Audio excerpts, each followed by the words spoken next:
Baby, I do.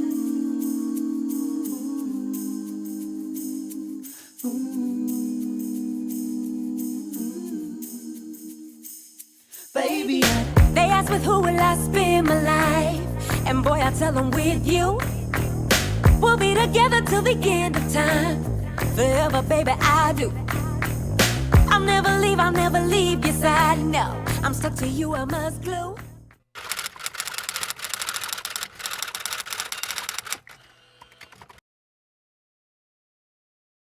What's up, guys? It's Shari Caston and Dane Caston, and this young gentleman right here is my husband. He is 26 years old. Oh. Wait, how old are you? 27 years old. He just had a birthday in October. 27 years old, and he's an amazing man of God, and he has awesome music and super creative. This is my husband, Xavier Fairley. He's 29. He's in audio production. And my favorite thing about him is that his sense of humor. So this is my husband, Mike. He is 28. He is a marketing specialist. And my favorite thing about him is his ability to stay calm in the midst of craziness. All right, and this is my beautiful wife, Cass. She is a social media marketer for a nonprofit. And my favorite thing about Cass is her bubbly attitude and personality. She keeps me young, even though I'm younger than her. This is my wife, Ashley Fairley. She is 28. And my favorite thing about her, there's so many things to love. I think it's her ambition.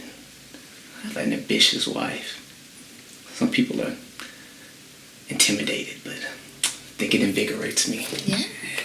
And this is my wife, Shari Chin Young Caston. She is 27 years old. She is an amazing, bright, intelligent queen. And her occupation, she is a world conqueror and world changer, innovator. And together we co-founded the World Peace Connection. Ooh. Gotcha.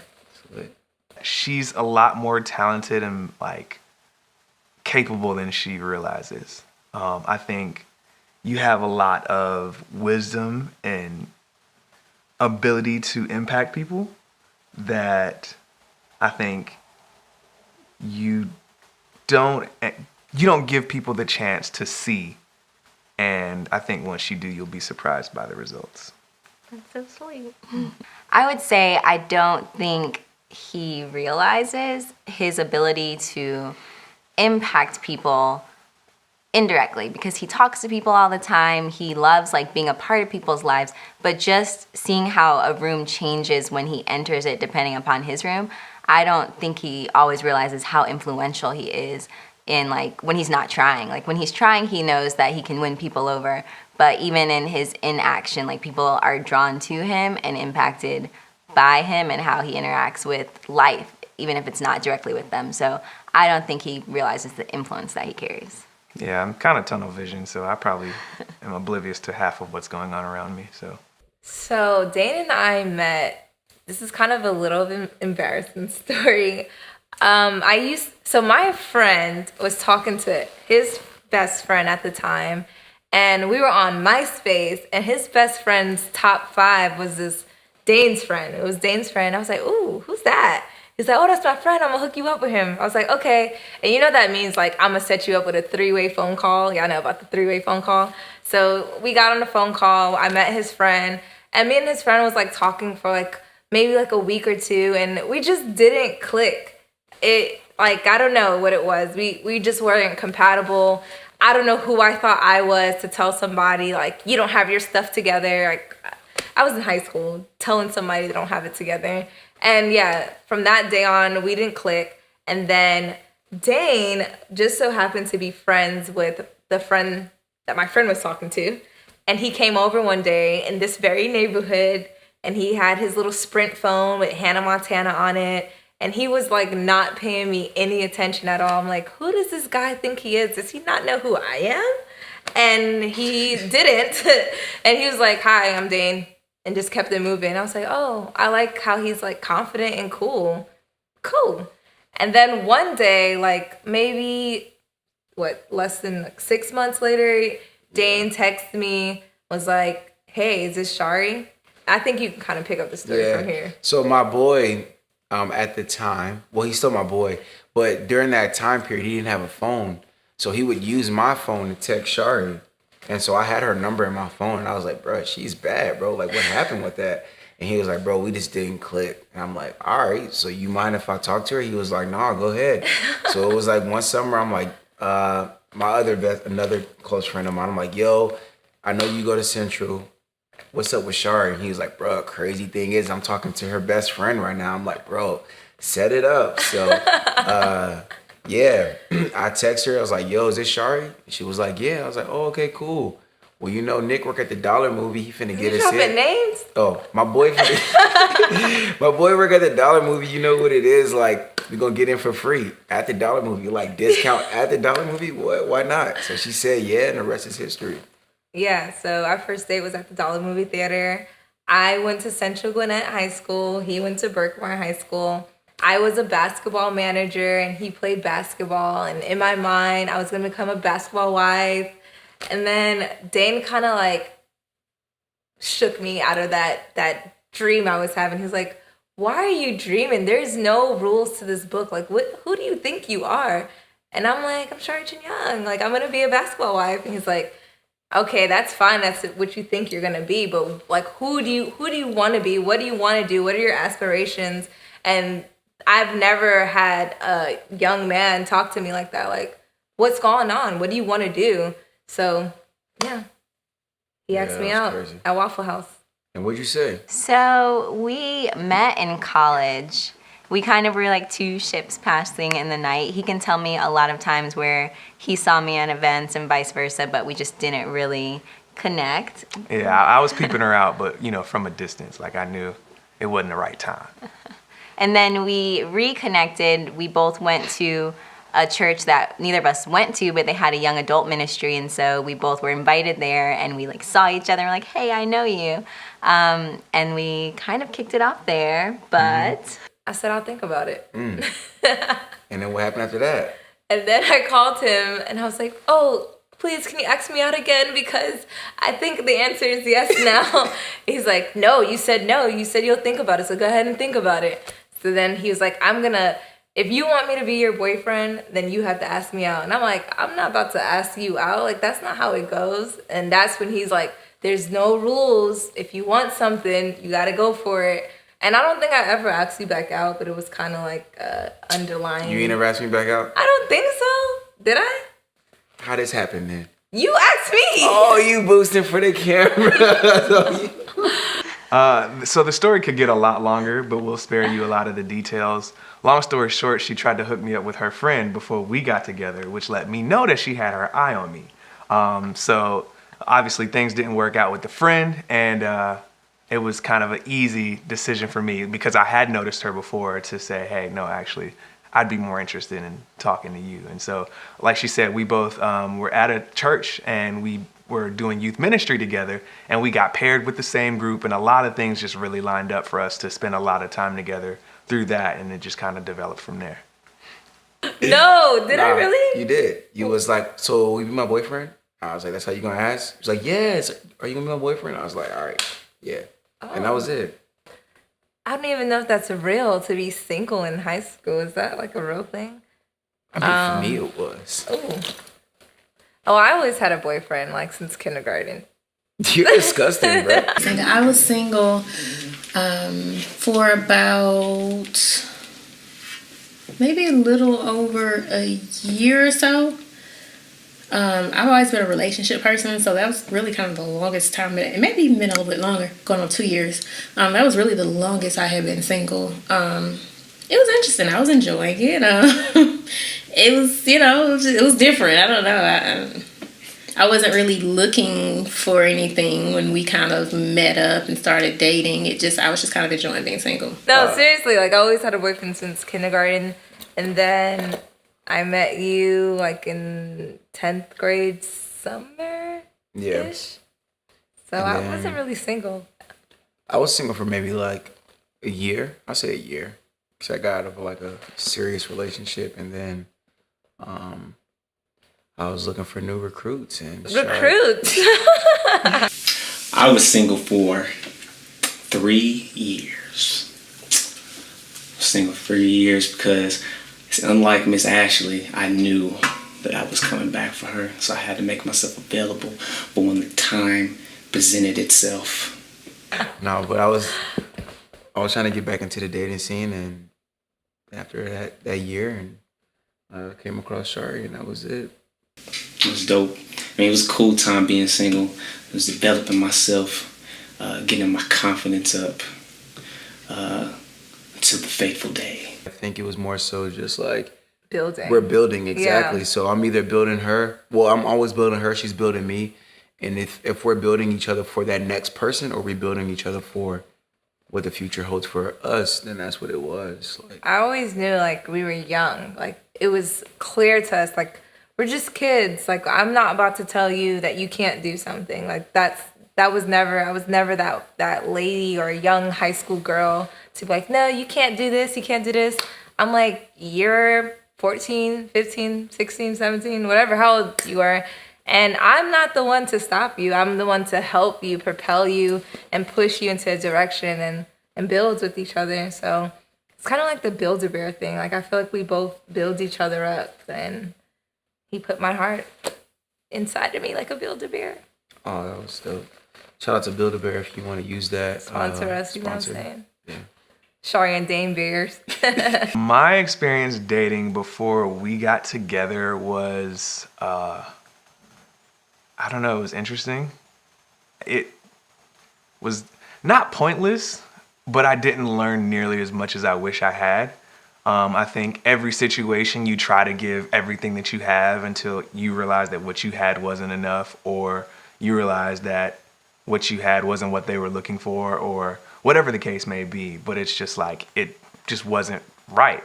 I don't know what more to say about it, because I don't think much about it now. I think the people who still kind of mull over past relationships haven't gotten over them. So it's just like, for me, I just see it as one big blur of trial and error, and more so error and trial. But yeah, it was pointless. There were tons of pressures of asking us, like, when are we gonna get married? You've been together for this long. You went to high school and college. You went across the world together. When are you guys gonna get married? And we're like, chill. We're gonna get married when we're ready to get married. Yeah. And the best thing about our relationship was that we both saw eye to eye in that. And I'm not the woman to pressure Dane to ask me to get married. It's a relationship. We're in this together. So I believe like that was the best timing for us. My experience dating before we got together, I'd say, was exhausting. And I didn't think it at the time. Like, at the time, it just seemed normal. But looking back, I feel like a lot of my past relationships, I tried to play this role. So, like, whoever I was with, I tried to be, like, this perfect person for them. And when I started dating Mike, it was the first time where I was like, hey, like, I'm myself. Like, this is who I am. And I think part of that had to do with where I was in life, and was like, hey, like, I don't want to be this perfect whatever I was trying to be before. Like, I'm like, this is who I am, and whoever wants to accept it is who I'm going to be with. And then also part of it was him just being very accepting and very encouraging of who I was. Like, one of the first things he said to me was, don't try to impress me. And I feel like I could finally like exhale once we got together. That's so cheesy, but it's true. And once I felt that, I realized how hard I was working in past relationships or while dating. So at one point in time, I used to get frustrated. I'm like, why do people keep asking me when I'm going to get married? Like, that's fine that you're curious, but how is that going to make your life better by me being married? You know, it just didn't make any sense.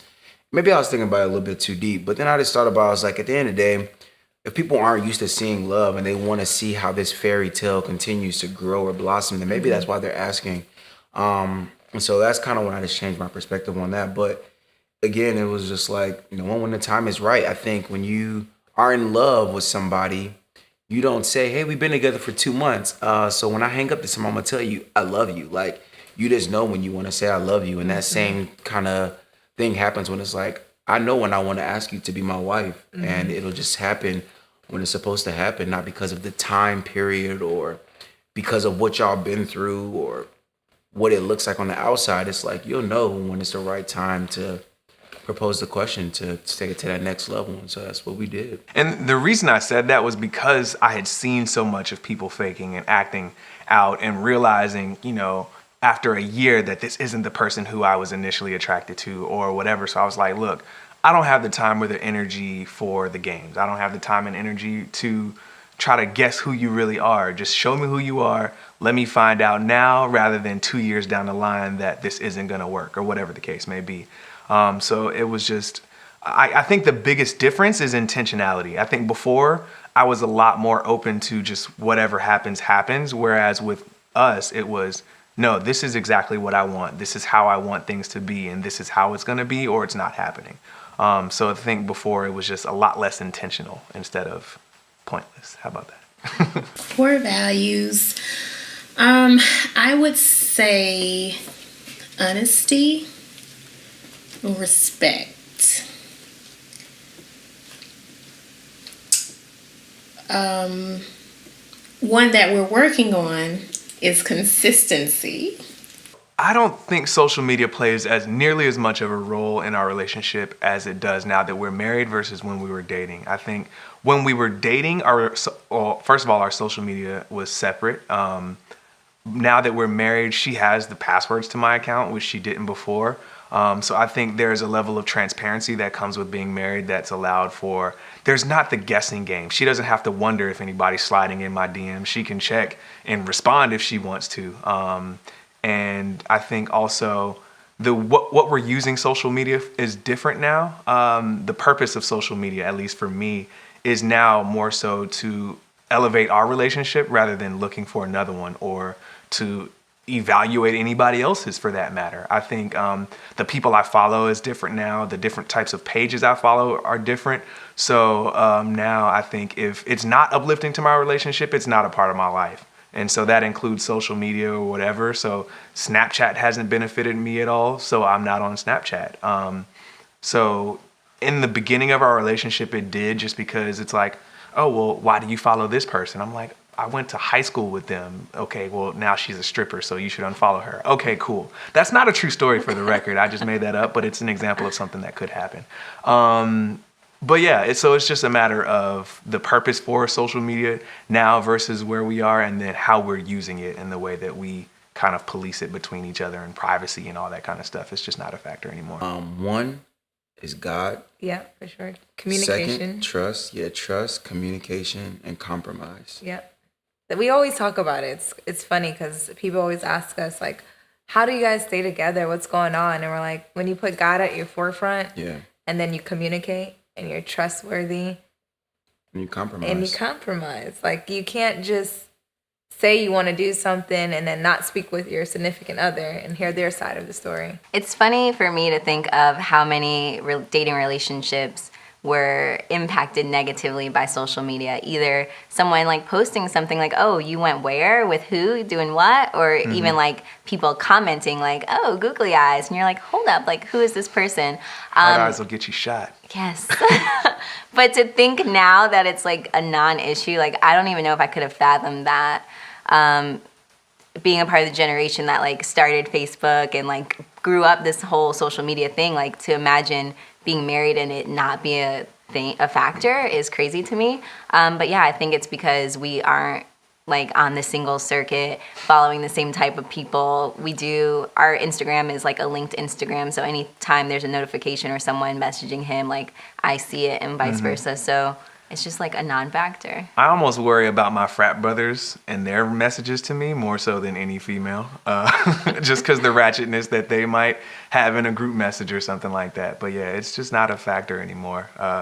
My Explorer page does not look like, what a lot of people's Explorer page looks like.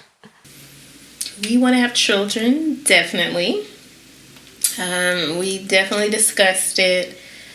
The timeline is kind of unclear. Definitely a few years, but we haven't really pinpointed an exact number, like a 2-year or a 4-year or, that type of thing. And the number has changed. I think originally it was like 2 to 3, I think. Mm-hmm. Somewhere along the line, it got up to 5. I don't know Cinco. when, how that happened, but 4 boys and a girl. So we'll see how that goes. It's gonna go exactly as I predict. As long as you adhere to my stipulations. That's fine. I don't have an issue with that. Prior to getting married, a lot of those questions arise naturally. So it wasn't like a conversation like, when we get married, this is going to happen. It kind of was in its flow. And yeah, I really don't know how to explain it. Like, I think we kind of operated in our relationship as if we were already married. Yeah. I think that when questions would ever be asked about like how many kids do you want to have, if it came from someone else asking us or we kind of spoke about it ourselves, it was always the understanding of like, first off, we'll have how many kids God wants us to have, but if we were ever to intentionally try and have kids, I would want to bring a kid into the world when I could financially support them. Not necessarily when I'm ready, but like, so we'll never be ready, but I want to try to have 5 kids back to back to back, and I can't even take care of myself or my wife. Like that, they didn't ask to come into this world, so we would never do anything like that. But as far as finances, I think even at that point, we kind of touched on like what finances should look like, because before we got married, it was kind of like everything was 50-50, or if it was like out of love, like, yo, I got this time, don't worry about it. You know what I mean? It was kind of like that. But everything else was just kind of split down the middle. I never expected Shari to be like, if she's like, hey, you want to go out to eat, that she was going to pay for my food. Or I think the fact that she never expected whenever I took her on a date that I was just going to pay for everything. And I think when you don't have that necessarily that expectation, it makes it a lot more rewarding. It's like, oh, okay, I was expecting to pay today, but because you got it, I'm even more in love with you today. Thank you. But when you kind of go out and you like, oh, he's going to pay for everything, so I'm going to order this, and that. And he like, no, that's not how it's going to go because I don't have it. It's kind of like you get that letdown. So, but yeah, but now that we're married, we definitely, our finances look a little bit differently now. And so we move. It's a slight bit different, but that comes again through the communication, that comes through the trust that we had to build over the time. And that comes with the compromise of like, yo, I may not be able to do X, Y, and Z, but this is what I can do. And we just find that sense of where we can meet in the middle to make things work. In a lot of ways we do. In some ways we don't. I think right now, what we've been doing is kind of finding what works best for us, what from a traditional stance works, and what kind of we have to maneuver and figure out for ourselves in the new age. Because both of us come from very traditional backgrounds, but the way that tradition translate differs a little bit. So that's kind of caused us to butt heads some. But I think where we see that now is in a much better place. Like we had to sit down and have a conversation about what is your idea of the traditional husband role, and it was my idea of the traditional wife role, and I think we found a pretty good compromise on that right now. Yeah, and our relationship is really unique because we own a business together. So we're both, I wouldn't say both breadwinners, but like we're both breadwinners in our relationship. So a lot of times with the traditional marriage, they go offline where it's the male will carry and support everything because he's making a lot more money. And in our relationship, it's a little different because we're both operating in our purpose. We're both having our own business. We both are owners of our business. So there is no rules. There's no rules. Everything is done out of you pay for this, or I'm here, so I'm just going to take care of this. And that's how it works for us. I mean, like Dan said, I've always been a type of lady or woman to have no expectations. Why would I expect somebody to pay something for me when I can't even afford it myself? that doesn't even make sense. So why not get into the relationship? If you want to do something, you want to take care of it, be individual, take care of yourself. If the person wants to treat, let them treat and move forward. So that's how we run the Caston's house home. I know I'm traditional with like a twist, and you're traditional with the twist, and so yeah, it's just been kind of figuring out what that looks like for us, what the twist looks like with the traditional, and figuring out what both of us are expecting versus what's actually happening, and kind of getting to like a middle ground has been the thing. To be honest, this is a very Good question. good question because I've never seen what an actual successful marriage looks like. And not necessarily in a bad way. Like my grandmother is married, but I never grew up around my grandmother, so I never was really able to kind of see that, what that looks like. And my mom was married for a short period of time, and my sister she got married, but that was like maybe 5 years right before we did. So I think just like kind of seeing that, but hers isn't necessarily traditional because she didn't really have anything to go off of. So I don't really think that it's traditional. I think that one thing that I think has kind of prepared us to be where we are is to just operate in our best self. You know what I mean? Like if there's no book out there that says like this is what the man is supposed to do, this is not what this woman's supposed to do. And I think when we continue to remind ourselves of that it allows us to continue to love each other and let our marriage be what it's supposed to be. For sure. Like traditional marriage is, I don't even know what the definition of that is anymore. I would say while we were dating for a while, I was like not really anti-marriage, but I knew that it was bigger than me. So I'm not going to just get married to someone because of the length of how long we're together. We've been together for 9 years before we decided to get married. And I'm like, I met you as a child. Like we're growing together, and being spiritually yoked was very important to us. So we both had to come to this spiritual journey and allowing ourselves to put God at the forefront, and then letting him decide when we can be together as one. Yeah. And then it's crazy because it's like I used to hear people say that, but when the timing is right, the timing is right. You would know when your timing is right.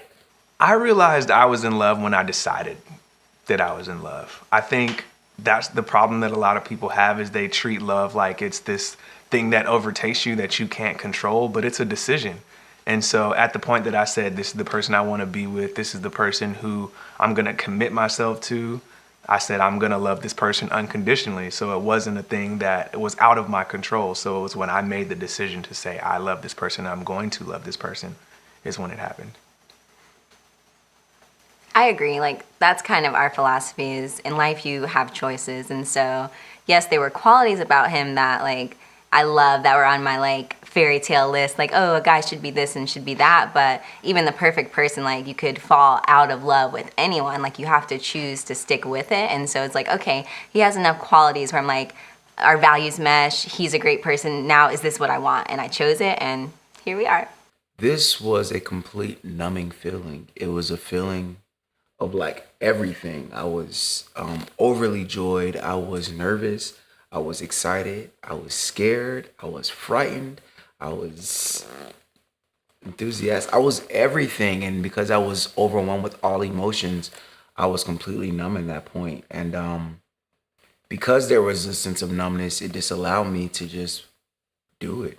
Because I didn't care what else was going to happen. Like if I did it, I was going to be scared of the question, but I was also going to be happy of whatever came out of it because I was proud of myself for doing it. And I knew what was going to happen regardless. You know what I'm saying? I knew what she was going to say. Oh. But I did it. Well, several feelings, actually. One was excitement. One was a little bit of anxiety. And I only say that because I was kind of in the hot seat when the proposal was coming up. We had a little miscommunication about some things. Yeah, really overall though it was excitement. You know, I was very sure. Like that's one of the most sure times I think I've ever been in my life is that I wanted to propose to her. And I think that I did an awesome job doing so, if I do say so myself.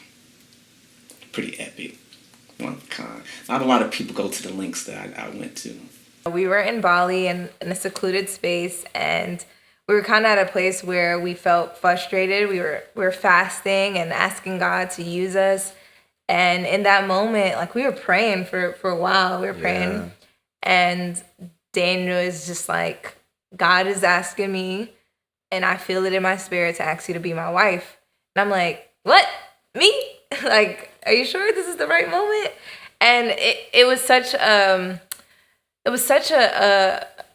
pivotal moment and a graceful moment, because I don't even think, you didn't even have a ring at the time. Like, I Dane didn't. had like a plastic bag ring, and he's like, this is the time, this is the moment. I'm not fleshly prepared for it, but my spirit is ready for me to ask you to be my wife. And of course I said yes. Like, at that moment, it's not you that's talking, it's your flesh. When two spirits come together and decide that they want to become one, the proposal is such a magical moment that it's more than just a show. It's more than just a diamond ring. It's more than just like, let's put it up on Instagram. And for our proposal, that's why it was so private. That's why we didn't do wedding invitations and we didn't make it such a big deal, because for us, it's like, let us be in a place where it's God at the forefront and us two deciding to come together as one. This is the woman of my dreams, and I wanted to make sure that she had the fairy tale Disney proposal. And I'm like, man, are you sure, God, this is what I'm supposed to be doing, like, right now? I mean, I'm still trying to save up for a ring. And it was like, no, like, make it happen. You know what I'm telling you to do. And so I had a plastic bag right there in front of me, and I ripped it off, and I just like put it together, and I tied it at the end. And this is like while I'm praying, so I had no idea what's Her going on. eyes are closed. She has no idea what I'm doing. And we were like just praying, and I'm just like, open up my eyes. I'm like, what's around me that I can use?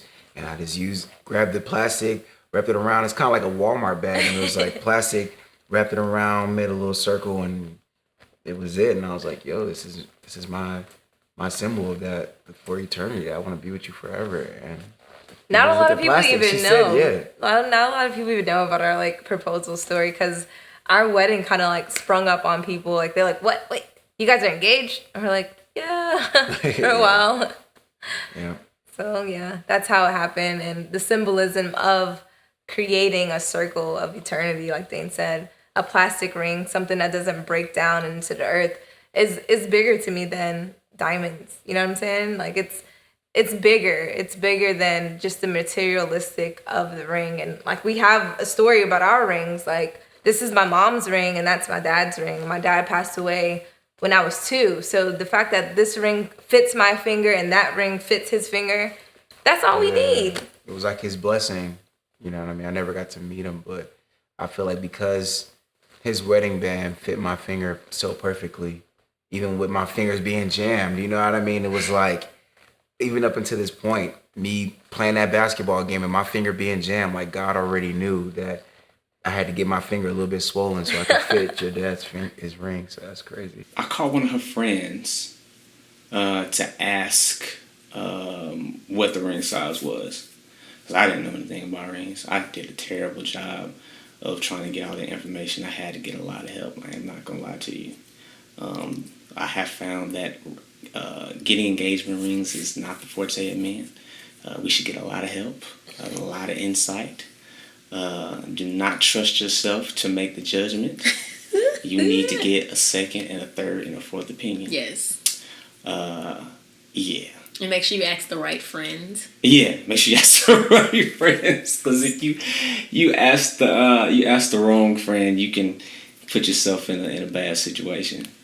But I think I did good. I think I did good. Go on, show ring. Really? Just a little flash. So the way I knew that she was the one is because our relationship was different than any other ones that I had before, as well as I knew I was a lot different than I was before. I think the place that I was at mentally, where I was at with my relationship with God, I was much more stable in who I was. I wasn't acting out of a lot of the insecurities that I had, and I saw her making me better, I think, was a big point of it. I was learning a lot from her, just developing, growing, and becoming more mature, and that was something that I hadn't experienced before. So I think just those huge differences made it pretty clear to me. And then just the way that we came together, it was definitely, I knew it wasn't anything that I had done especially to make it happen, and that we were just kind of in the right place at the right time, and I think that was in God's presence. So that was how I knew. When Mike proposed, I was genuinely surprised, which was like my one request, like surprise me. It happened on his birthday. We were having a birthday dinner for him, and I thought we were surprising him with something. One of our friends from church, she's like, "Oh, Cass, come to the car with me. Like, I need to get some stuff. We have some presents and stuff for Mike." I was like, "Okay, cool." And so we were out there, and she was taking a long time. She started doing her makeup. I was like, "Girl, like, I need to go back in." We got to shout out Lolo. Shout out to Lolo. And so as we're going back into the restaurant, we were like in a private room. I saw the lights were off, the curtains were closed. I was like, oh my gosh, they're singing him happy birthday without me. Like, I'm missing out on everything. And then like I get to the door and it opens wide and there's all these candles and he's like down at the end of this like aisle they've created. Like, I was like, what? I was speechless and also overwhelmed because I'm a super introvert and everyone in the room was like looking at me and standing up. And so I like scurried down to him and I was like, and so I knew that we would get married. It was something we talked about, but it was pretty early on in our dating relationship. So actually getting proposed to was a huge surprise for me. The thing about it was, like, I had the ring for months. Like she said, we knew we wanted to get married, so I was anxious. I couldn't wait any longer. So it was like, this was the one day I knew that I could pull off a surprise without her really anticipating anything, even though she still was like, wait, are you trying to surprise me? And so, yeah, I definitely knew this was the day and I couldn't wait any longer. Oh yeah, on the way to dinner, I made some sort of comment about him trying to surprise me. Like, I do this all the time. I'm like, oh, well, like, is this about me? And he totally lost it. He's like, everything is not about you. I get one day, blah, blah, blah. And I was like, okay, like, I was just trying to, like, break the tension because he seemed like stressed. Now I know why, but I didn't know why at the time. But I didn't really think he was surprising me. It's one of my go-to jokes. And so looking back at his reaction, it wasn't hilarious. funny that day. No. How did he propose? I totally was not expecting it. It came out of nowhere, which was crazy because, like he said, we had a little bit of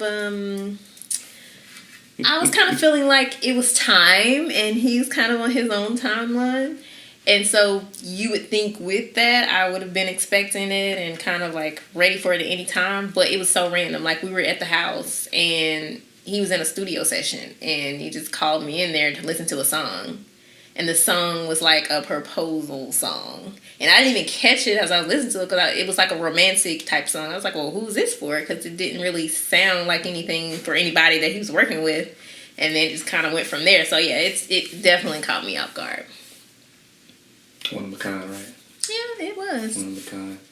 I got the worst reaction, though. It was not the reaction I was looking for. It was a great reaction, but it wasn't the reaction I was looking for. It was funny. I think it was great, though. You just kind of What was looking. my reaction? No, because you were looking. It was the look of confusion, which was dope. I was like, confused. she don't even know. She don't know what's going on right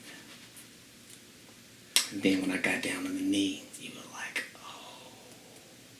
It's like, yeah, gotcha. I really didn't think I was going to pull it off like that, though. I thought you was going to catch on at some point. You did not. Hey, high five for me, though. So the biggest thing about our wedding is we eloped. And so we didn't have that normal drama that everyone has. Like, everything has to be perfect. We have to get everything ready. It was very peaceful. And that's probably my favorite memory about our wedding day, is just like that overwhelming feeling of peace. It was really about us. Everything was on our time. We still did, like, a pastor married us. I got the fancy dress. We had a photographer. So like all the elements of a special day were there, but just none of the stress of a traditional wedding. Yeah, so the feeling I had before we got married, or the day that we got married, was also peace, I think. And I felt in control, like I was making the decision that I wanted. And I think that was the best part. We were doing exactly what we wanted to do. We had made our decisions on where we wanted to be, who we wanted to be there, and just kind of really in control of our own lives. And definitely sure is another thing I would say too. Baby, I do So when I hear "Stay Together," what comes to my mind, the moment for me was, Baby, I I'll let you take that one first. All right. So our stay together moment would probably be And for the rest of my life, I wanna spend every night doing whatever you like. And if you say that you're mine, we'll take one day at a time. Just look me straight in my eyes, say whatever you feel, keep it real, baby. Can we do this thing together? Baby, I love I do, yeah. You are one, and I got ya. I do.